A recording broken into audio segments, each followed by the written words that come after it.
Hello everybody, welcome. It is Wednesday, August the 15th, and I am up in the mountains today in Spokane, Washington. Locals might call this just the hills, but I call it the mountains because it looks very mountainish to me, with pine trees all around and sun shining, beautiful. There's a pond behind me with ducks on it. So, welcome to Wednesday, August the 15th. And I'm going to share this, and then we'll get started. And hopefully we have a good enough connection, because sometimes when you're up in the mountains, the connections aren't the greatest. So let me know how good the connection is on your end, if it's decent or not. Let me share this with a couple of groups here and we'll get started. There's like not a breeze out here, which is interesting. So again, let me know how clear is this on your end, and I will get started, because I need to know if I should shut down my iPad or not. Hopefully not. Anyway, welcome. Happy Wednesday. And it is a beautiful day, sunny. I think the low last night was probably in the upper 50s. Right now, it's probably, at least where I'm at, feels like it's maybe in the upper 60s or maybe 70. So it's ideal. There's no humidity. Feels beautiful here. Yesterday, I had a great day. Got to go walking next to the Lake Coeur d'Alene in Idaho. I love to go for walks by lakes and by rivers and mountains and so forth. And after getting done with my Facebook Live, I was ministering to a man from Florida and helping him to have more peace. And it was interesting. For lunch, I was thinking, where should I have lunch at? I like to go to some local places at times. And I found a place that said Hudson's Hamburgers since 1907. And I was thinking, wow, that'd be great to eat at a place that's been around that long. They must be really good. Must have some great fries and burgers and shakes and all that stuff. So as I approached it, though, I noticed there were 3 men that were outside waiting to get in. And I didn't really want to wait. I wanted to eat right then. And so I was considering not going in at all. And I felt led, though, to go. So I went ahead and asked the 3 men that were waiting outside to get in, because it's kind of a small place inside. They don't really have tables. They have these bar stools that you sit around and can only seat probably maybe 20 people. So I was thinking, how do they stay in business? 20 people can sit there, and since 1907. Well, then the guys were talking to me and asked me, why, where I was from. I said, Indiana. Why are you here? What do you do? The common questions. I told them I used to sell software to banks. Now I help people that have had pains from their fathers and mothers, and have gone through divorces and struggles with their relationships today, and children that have been having issues, and help them to feel better. I'm doing ministry, I told them. And so they're like, well, that's cool. And I asked them about the hamburger place. I'm like, have you guys ever eaten here before? And one guy's like, well, I did 35 years ago. And I was like, wow. I go, and the other 2 guys like, well, we're local and we come here, all the time. I'm like, okay, well, that's awesome. I go, are they good? They're like, oh yeah, I got great hamburgers here. I'm like, okay, awesome. And so I was willing to wait. And then they pointed and showed me that there was one bar stool that was available at the counter that I could sit at, as long as nobody else was, wanting that. So I walked in and asked them if anybody else was waiting for that one, and they said no, they were waiting for like 2 or 3 seats to open up before they could sit down. So I went ahead and sat down, and then I was talking to the waitress about my order, and I was looking forward to having some French fries, because this being Idaho, they're known for having obviously potatoes. And I had some French fries, like, I don't know, a week and a half before that. So looking forward to having some fries, and they said that they don't have fries. And I was like, what? Are you kidding? You only have hamburgers? And she's like, yeah, we have hamburgers and pie. And I'm like, really? I'm like, that's amazing. I don't know what to say, And so ultimately, I decided to stay, and I ordered just a regular hamburger, cheeseburger, and ordered some coconut cream pie and some iced tea. And as I was waiting for them to bring the food out, I noticed that they had this really old, like 1940s cash register, and did not appear that they could accept credit cards. And I had just brought a credit card in my pocket. I left my cash and stuff in the car, parked like 4 or 5 blocks away, and I asked the waitress, "Do you guys only accept cash?" And she's like, "Yeah." I was like, I go, "Well, I'll have to go back and get my cash and I'll come back." So I walked away. As I came back, like whatever, I don't know, 10 minutes later, my hamburger was sitting there at my plate, and then the guy that was over, the manager there, was like, "Oh, I'm glad you came back." And I'm like, "Well, yeah, I was planning to eat." And I saw the 3 guys that were sitting there that had waited to come in. They were like, I don't know, 15 feet away from me, and they kind of waved, and I waved, and then I finished up eating my hamburger, then I ate my piece of pie, and then I was getting ready to leave, and I asked the lady, the waitress, for my bill, and she said, "Oh, you don't have to pay it. The 3 other guys already paid it for you." And I was like, "Are you kidding?" I'm like, "Really?" I'm like, "What? I'm not used to that. You know, I'd like to help other people and reward them, but I'm like, I'm not used to this." So I'm like, I can't even thank them. You know, they're not even here anymore. And so I just, you know, said, "Man, you know, and bless them. I thank the Lord, you know, for it." And then also I'll say this, there's 2 other ladies that were sitting next to me that were asking me about myself. I told them about the ministry as well.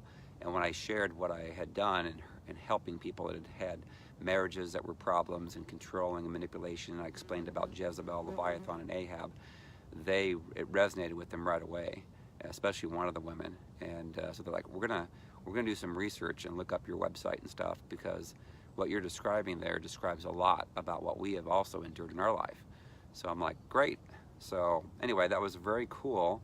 And then after that, I was to meet one of my friends that's in my ministry team, Autumn, and she had introduced me to a lady that was the senior pastor of a large church in Spokane to me at a Jamba Juice in Coeur d'Alene. So we met there a little after 2 o'clock, and I was explaining to the woman about my testimony and you know, what I've learned, and she was very interested. And again, she's the senior pastor's wife.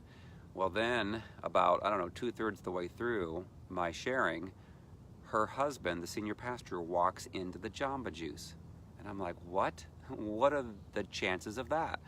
And he's like, "Oh, hi, honey." And yeah, I'm just here to meet some other guy. And so then he sat down until the other guy showed up to be able to listen to the end of what I was sharing. And I was like, "Oh my gosh, Lord, how did you work that out? That's crazy. Of all the places that this guy could have met, you know, what are the chances of that ever happening?" So God's divine connections were just overwhelming to me. And then after that, I was planning to go back to Autumn and her husband's house and meet the family, have dinner, and also do an interview with Lisa Perna, and stopped to get some gas. And I mean, she went to get some gas. I had a half a tank, but I decided I'll go ahead and get some gas as well. And well, it was one of the clubs. I can't remember, but it's one of the clubs where you have to have a card to be able to purchase the gas. And so she swiped her card, and then she said, "I want to pay for this for you. The Lord told me to pay for this." I'm like, "What? No, nobody's ever paid for gas for me." And she's like, "Well, the Lord told me to." And so she did. And I was like, "What?" I'm like, "Oh my gosh, Lord, what are you doing?" I go, "At first I couldn't pay for lunch. Now I can't pay for my gas." And then that evening, went to their place and did an interview with Lisa. I had not interviewed with her since last, I guess it was around end of May of last year when I came out to New Jersey, and was able to share a bunch of testimonies, and it just went great. You know, went very well. And in fact, when we got done speaking, it was interesting. You know, when we were done broadcasting it, I'm talking to her, and I see something like fly over her head, something light, like white in color. And then she's like, "Oh my gosh, did you see that?" And I'm like, "Yeah." I go, what was that?" And she goes, "I don't know." She goes, "I think it might have been an angel or something." And she goes, "It even sounded kind of like a horse." And I'm like, "Really?" I'm like, "Wow, the pure and spotless bride, you know, Christ is supposed to come back, you know, on a white horse." I'm thinking, I wonder if that's a symbolic thing. And she's like, "Yeah, I wonder if that is, you know." So Anyway, cool stuff was happening, all this amazing blessings and favor that I didn't ask for that just happened. And so I was so grateful, so thankful. And then this morning, I'm taking my car to a Spokane Acura dealership to get a new catalytic converter today, because I was supposed to do it like 10 days ago, but they didn't have the right parts, so they had to reorder them.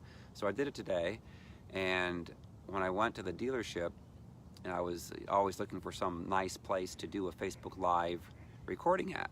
And I'm thinking, okay, well, I'm not going to have my car, so I can't drive to any nice place. You know, so I'll probably have to do it from one of the car bays or something, or inside their bathroom or something ridiculous. And so I learned that they have this beautiful nature reserve right across from the dealership. So literally I was able to walk like a mile to get to where I'm at right now. You know, it's just a beautiful setting. There's like no wind, there's nobody here but me and the birds and a couple of ducks that are in the pond behind me, and it's just beautiful. So I'm just blown away at the Lord, all that He is doing. And it's funny because that's the topic of the day, is walking in the favor of the Lord. You know, a lot of people talk about the favor, you know, Lord wants to bless you and blah, blah, blah. And I remember when I first started hearing about this, I was going to a Morris Cirillo conference back in 2009.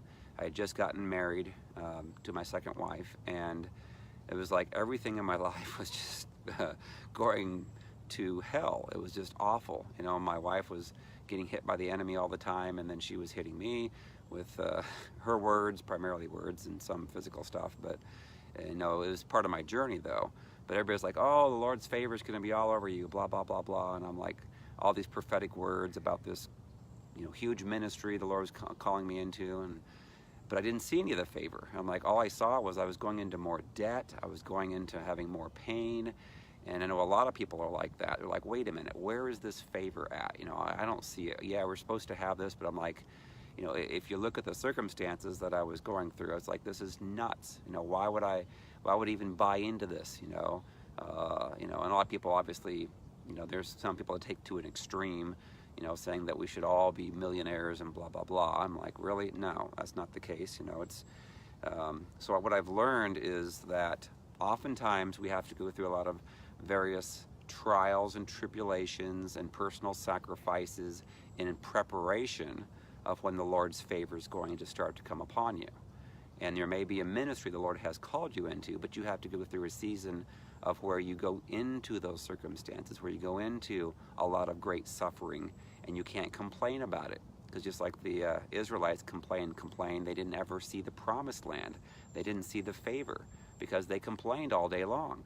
So we cannot be complaining. That's a one thing that will kill any kind of blessings and favor and in your life. And so you can't do that. You also need to really be delivered, because if you're operating in the spirits of Jezebel, Leviathan, Ahab, then you're going to have a lot of unforgiveness and bitterness and control and manipulation and jealousy and lying, deceit, sexual stuff going on that's perverse, you know, all that stuff. Pride, you got to get that out of your life. So you do have to go through deliverance before you see a lot of this favor and stuff from the Lord. And He wants to reward us, He does. But we also have to make sure that we position ourselves and do our own part. Because if we don't do our own part, then, uh-oh, I just heard something. I know they have grizzly bears around here too, so wouldn't that be interesting to see a grizzly bear on the show? Never had that before. I don't know, there's lots of wildlife out here. I hear some ducks in the background quacking at the pond. That's not much of a pond, but anyway. And the other thing we have to do is we have to maintain, you know, a life, because the Lord told me, Nelson, if you don't have purity in your life, if you don't have purity, righteousness, humbleness in your life, then the enemy will have a legal right to block. I hear it again.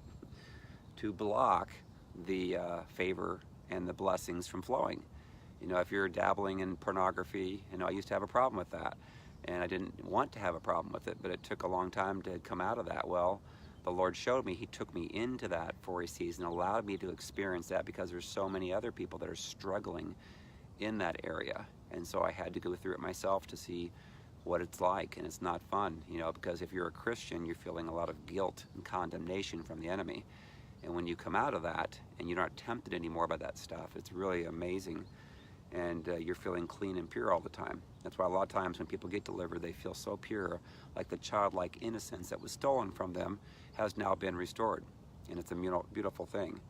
So of course, you know, God knows who we are when we're alone. He knows what we're doing when we're in privacy. If we're operating in hidden sin, you know, we may be able to get away with it in front of the church, in front of other people, but behind closed doors, the Lord knows it. He searches our hearts and our minds. He sees it. It's in plain daylight in front of Him.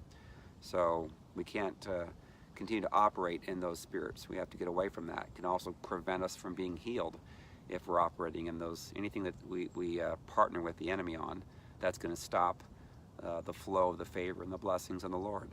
You know, and of course, if you have enemies that are operating in the demonic, you know, voices from the Lord, they're going to speak negative things about you. They're going to speak lies about you. They're going to twist things about you.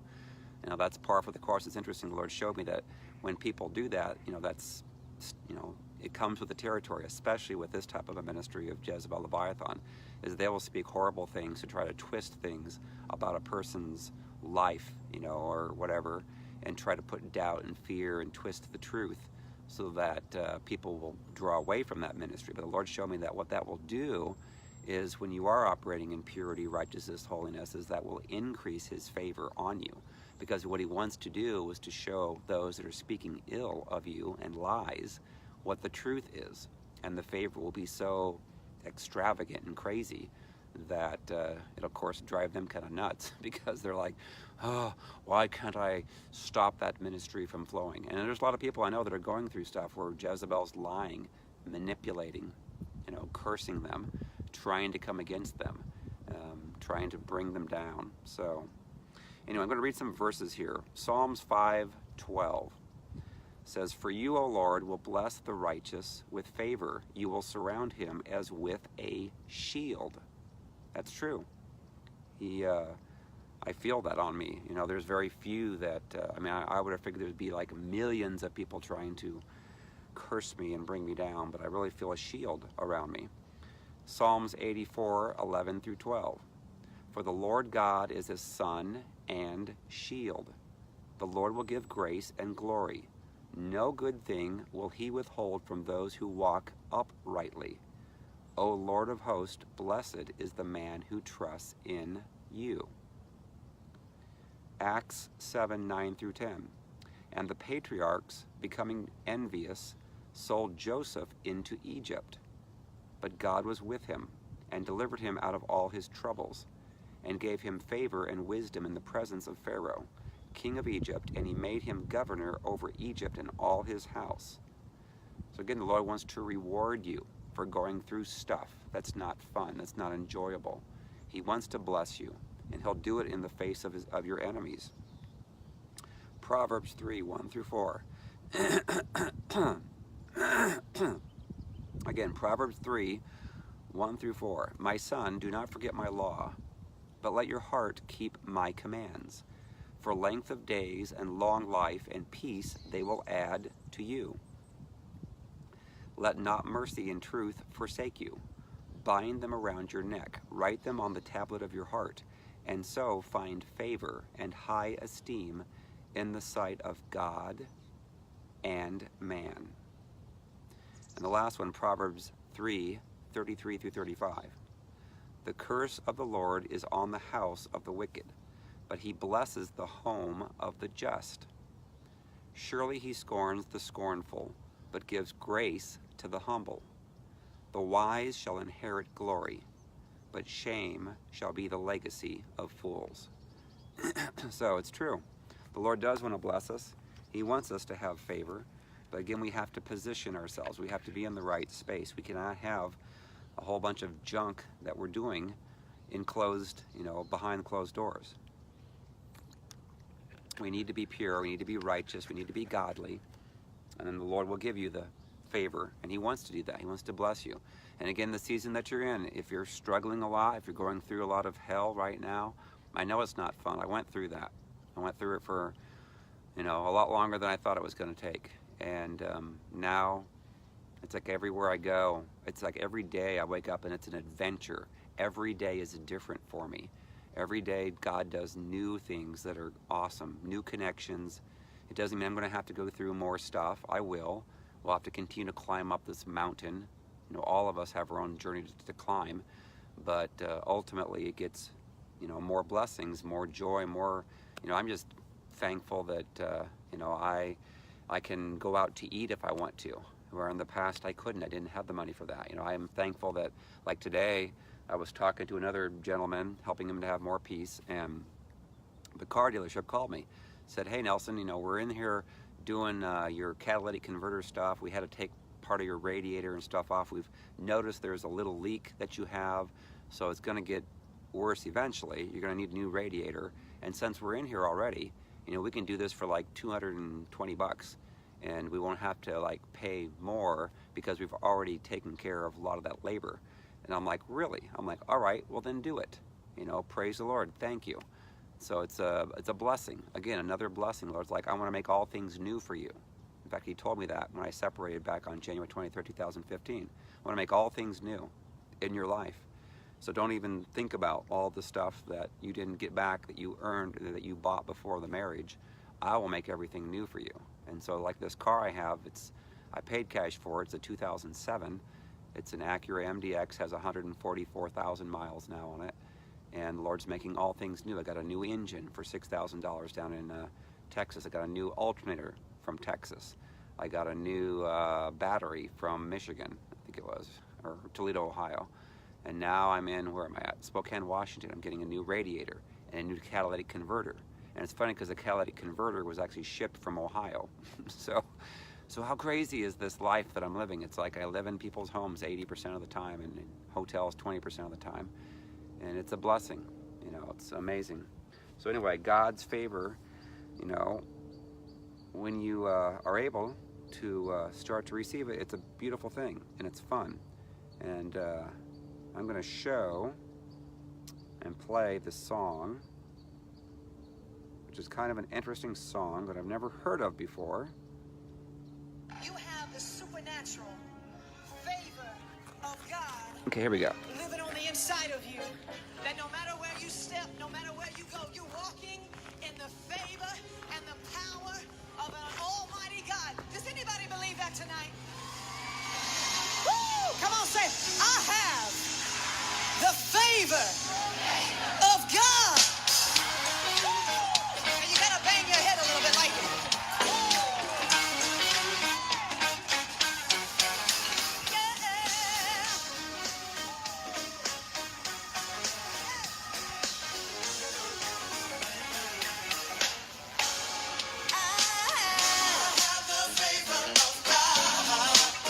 yes, I do. I have the favor of God.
All righty.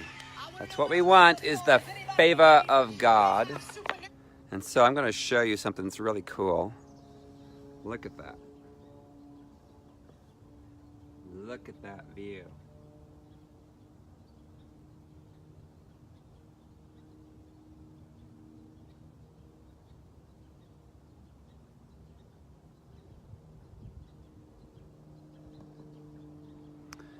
Pretty cool.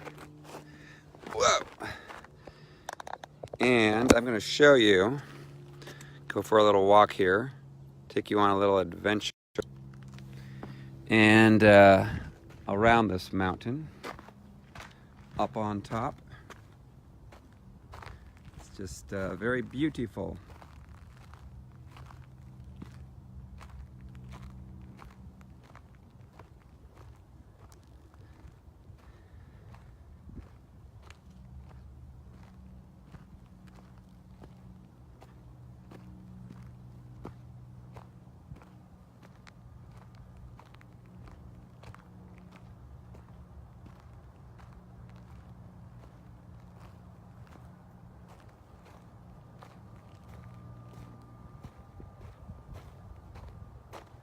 Just perfect temperatures today. Probably 70 right now.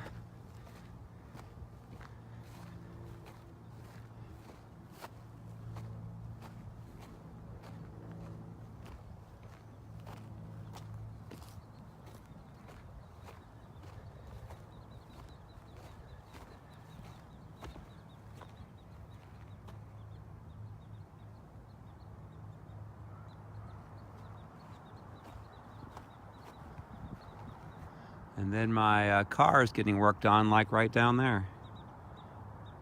So only God can work out how beautiful this is. And being so close, so I could do a Facebook Live from on top of the mountain. Alrighty, I will see you guys later. Love ya. Bye-bye.